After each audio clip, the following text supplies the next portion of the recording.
And good evening, this is Laura coming to you with another short video. And today's video is in response to a question by a subscriber. And the question is, what do you do when family members turn against you? And we know that in situations of gang stalking, um, the possibility of family members turning against you is very high. Number one is because they don't want to receive the same treatment that you're receiving, or they turn against you out of fear.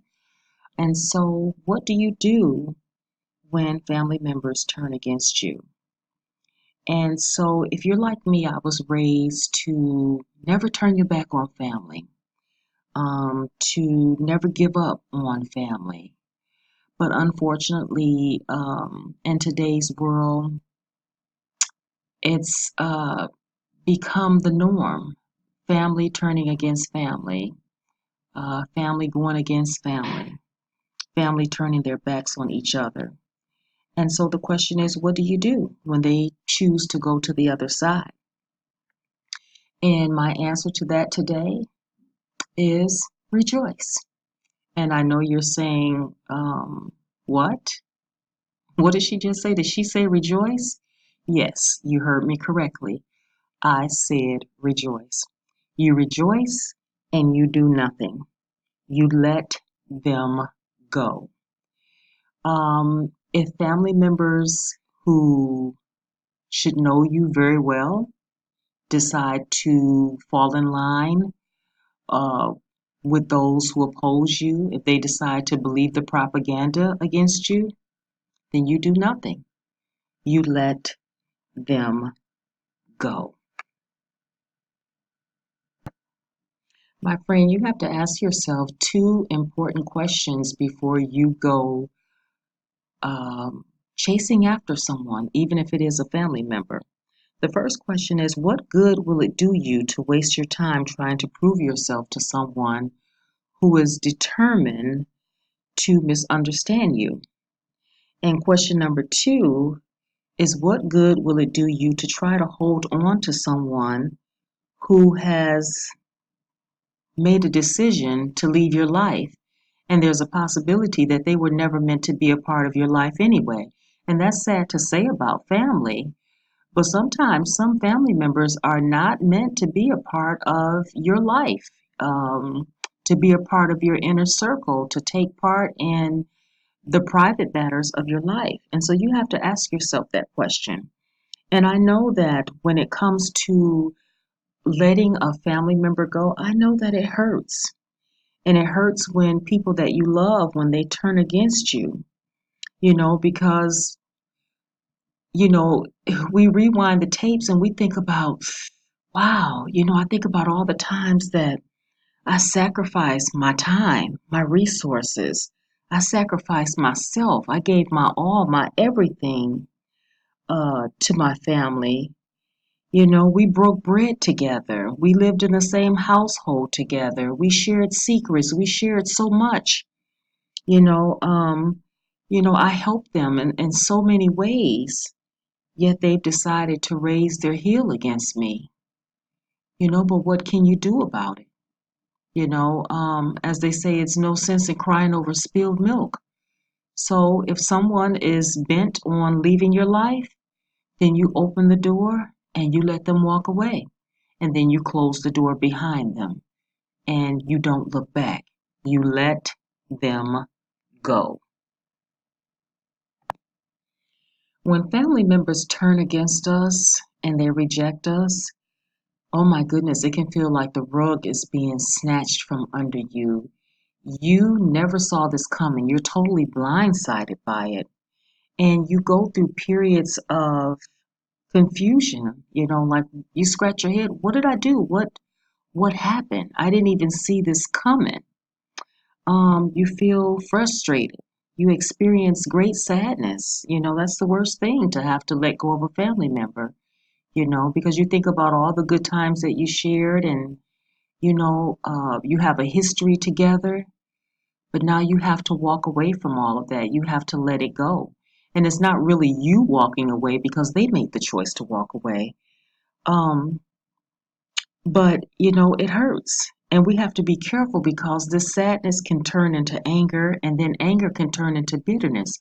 So we have to be careful not to allow ourselves to have a root of bitterness, because the word says that a root of bitterness, when it rises up, it defiles many.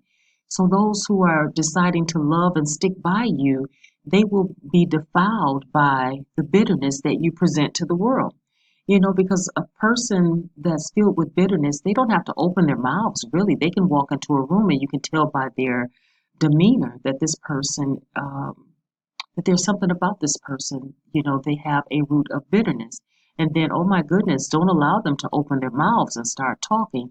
All of the negativity and the pessimism that comes out, you start to scratch your head and say, you know what? Oh my goodness, this person is a very bitter person. And so everyone who's around and hears the bitter words that come in contact with this person, they walk away affected by the bitterness. And bitterness and anger, studies show that it can travel through a room. So, a bitter person can walk in a room, or an angry person can walk in a room, and, anger, it travels. It travels through the entire room. So we have to be careful with that, to not allow ourselves to go from feeling sad to anger to bitter. So guard your hearts, my friend. And so we must make sure that, we don't lose heart, because the lesson that we gain from this is that we cannot force anyone to like us, whether it's a family member or whomever. You would never be able to force anyone to like you or anyone to stay in your life. But get this, 99% of the time, if you look back over this relationship with this particular family member, they will have showed you or shown you signs that they're disloyal, or that they could possibly become a disloyal person. And so, how do they show you signs that they could jump ship? Signs of jealousy and envy, signs of, always asking for a favor or asking for you um, to do things, but they never reciprocate when it's in their power. Also, look for signs of them, slights and insensitive jokes, being demanding of your time and your space, and also always finding fault in you. These are all signs of a person that's could possibly be loyal to what you do for them and not loyal to you. And also, my friend, there's a test, a true test that you can run on any relationship that you're in to see where this person stands and if this relationship can stand the test of time. And do you know what that test is? The test is just say no. Whenever they ask you for something or a favor, just say no and watch their reactions very carefully. If they react with anger and react irrational, or react in ways in which they try to force you or make you feel guilty for saying no, well, then this here is a person that has the potential to jump ship on you. At one point in time in my life, I said no to someone, and this person gave me a look that if looks could kill, I wouldn't be speaking with you today. And so eventually the relationship grew cold and we parted ways and we have not reconciled since then. But the true test is to just say no. At the beginning of this video, when the question was posed as far as what do you do when family members turn against you, and I stated rejoice. Well, I'm going to state that again. Rejoice when people show you their true colors, when they show you who they really are. And, really rejoice if they show you who they really are in a short period of time. Because nothing hurts worse than to invest a lot of time and energy and patience and not to receive any type of return on investment with this person, to have everything to dwindle and have them to jump ship when it gets complicated or when they feel like it. And so rejoice when they show you their true colors. And there was a song back in the day, I think it's by the OJs, in which it stated that smiling faces tell lies. And that is so true, Because you know what? We can be sleeping with the enemy and not even have a clue. And this doesn't mean, when I say sleeping, it doesn't mean in a sexual way. It can be sexual or non sexual, but you can be having a relationship with someone, and it can be a member of your own household, and this person could be your enemy. You could be sleeping with the enemy. And like I stated, this includes even members of your own household. So rejoice when people show you their true colors. And my friend, when it comes to rejection, there are two things that you need to ask yourself when you're going through a period of rejection, in which we all, at some point in time in our lives, we experience rejection, whether it's from people in the world or sadly from people inside of our family. But ask yourself these two questions. What is this rejection saying about this person? And what is it saying about me? Think about that for a second. Unfortunately, no matter how you slice or dice rejection, it's never easy. But let's take a look at it from a positive point of view. Rejection can be a way of being redirected to something better and greater, even if it's from family. Sometimes your redirection to something greater can lead you to a friend or someone who will stick closer than a brother. The Bible does tell us that there is a friend that sticks closer than a brother. And in order for us to move on to the next level of life, we don't need any extra baggage or luggage. We got to drop all the dead weight that causes us to stumble or to come to a standstill. Because sometimes people can be dead weight. Sometimes they can be stumbling blocks in our lives. They can be distractions in our lives. They can cause us to become so focused on trying to gain their acceptance, their approval, their validation, that we lose ourselves in the process. And so we must ask ourselves this question: is it really worth losing ourself in order to gain the approval of the whole world? And so I've come to this conclusion that I would rather have one real family member or one true friend than to have 50 fake ones.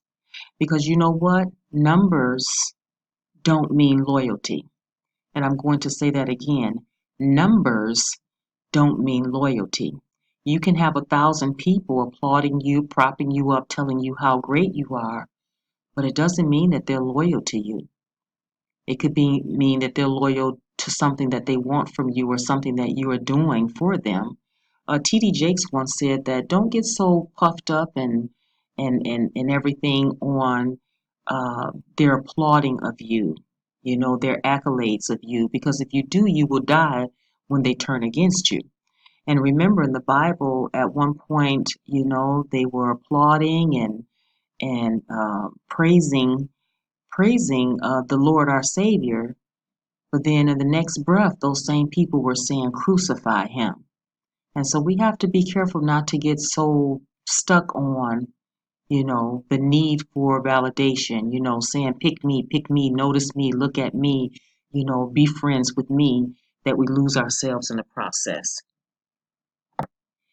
My friend, my experience with game stalking, it has taught me that the world is a very cold place. This is a cold and cruel world. But then also I've learned that because of the cruelty and the coldness of others, I can't allow my heart to turn cold and cruel.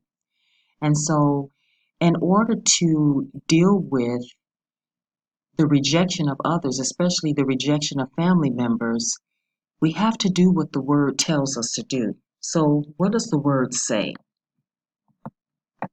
Well, the word tells us to not trade a curse for a curse. Although they curse us with the things that they do and the things they say, we're not to trade a curse for a curse, but we are to bless those who persecute us, use us, and curse us. Because you know what? God is fighting our battles. And you have to realize that the enemies you see today, you will see no more. They will dwindle away because God will fight your battles. So bless those who persecute you, use you, reject you. Do not curse. And so I want to thank you for listening. If you enjoy the content of my YouTube channel, please like, subscribe, leave a comment.